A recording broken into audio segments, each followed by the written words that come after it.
Hi, my name is Shanna, and I'm just here to share my testimony because I think it's something that Charlie would want me to do. Something that I should do. Something I should have done a long time ago. That I even thought of doing when Watchman River shared his own testimony, but I was a coward. I'm done being that way. I grew up in a Christian family, and while at first, I adhered to that with a childlike faith that we all have, in a way, I grew to resent it because my parents were part of the bus ministry, and I felt like we were at church all the time, and then there were times that I needed my parents,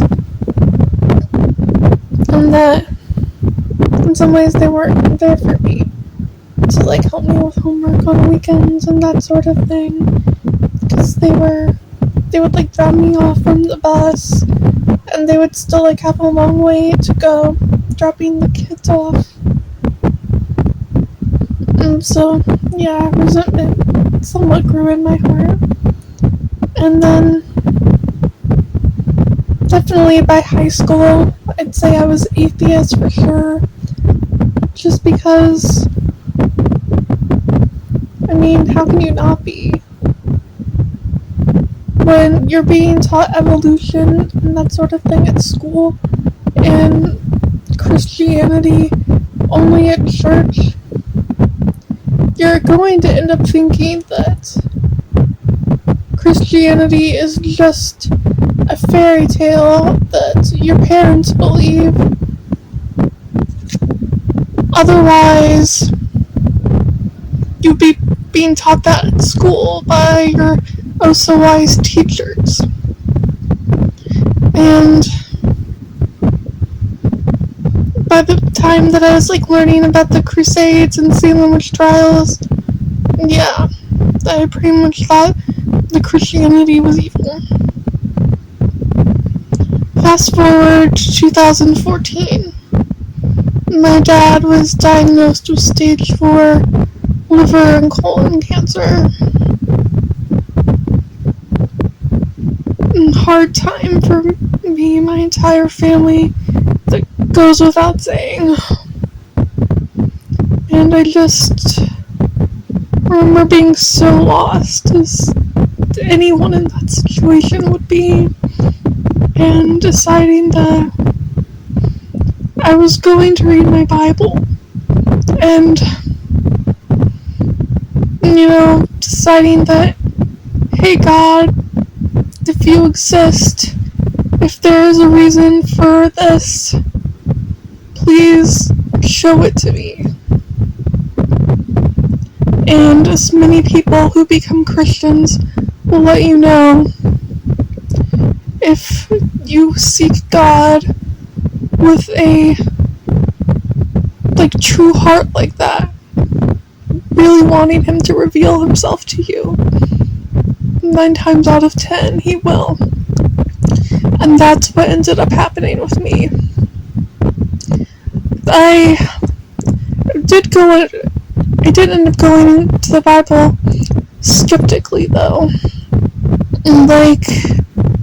Even, though I told myself, I was trying to find an answer in all of this, if there was one, I was still going to not be, swayed in wanting this answer. I wasn't going to be tricked or anything like that. I was going to look at this, in a sort of scientific way. And, reading through Genesis, a lot of people have problems with that book.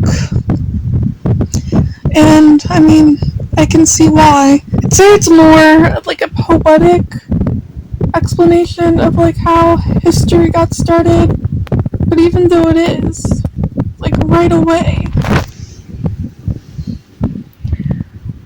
I like found myself believing this like explanation for creation seems to make more sense than any other explanation that I had heard.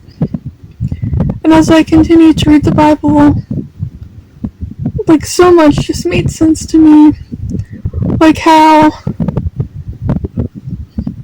like God would do the most things like to get the Egyptians out of slavery, and they would see these miracles, but then they would go right back to complaining and wanting more and almost wishing they were still slaves in Egypt.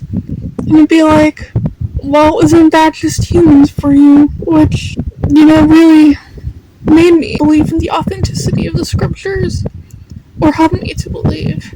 Because stories of that time really weren't written in such a way. I'd read things like The Adventures of Ulysses, and while his adventures, like you felt for him, he did, but there was like something more organic and real about the scriptures. And I've known about, of course, biblical heroes before, but I found myself really feeling for and relating to ones that I'd never known about, such as Gideon. And of course, by the time that I got to the New Testament and was reading about the apostles' takes on Jesus, I felt myself, that's when I really, truly believed. And I just found myself falling in love with our Savior, how all the scripture came together and how salvation really worked.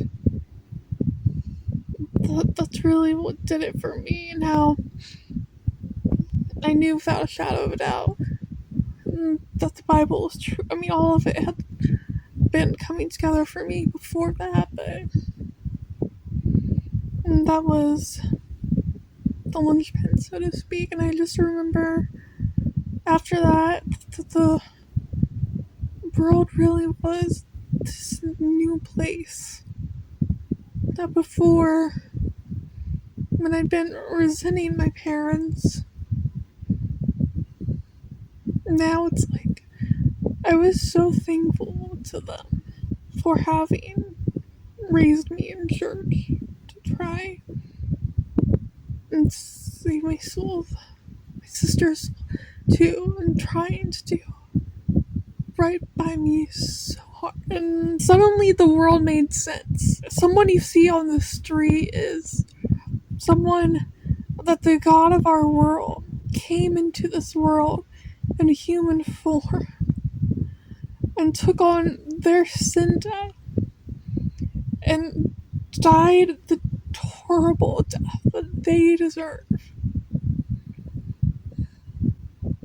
And not only that, but when the Father sees them, if they just believe, He attributes all of the miracles and good that Jesus did during His earthly ministry here onto them.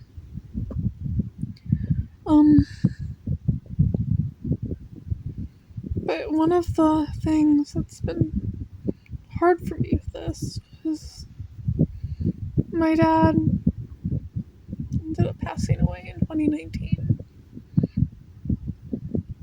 And I can't help thinking some of it is just because of me. That he got sick because it's the only way that I ever would have picked up a Bible and come to the truth. And Well, that's not entirely true. I know it wasn't just because of me. My dad had an amazing ministry all throughout his cancer, and many people were impressed by his strength and how he didn't resent anything he went through and showed such strength. And he used it as a testimony, and it got many people saved. And I know that if he had the choice between dying and saving my soul, he would choose the latter every time. And I know he's so much better off now, more alive than he ever was here. And that actually, he'd be miserable here right now, the way things are. But it's still hard thinking such a thought. But if that's not apropos,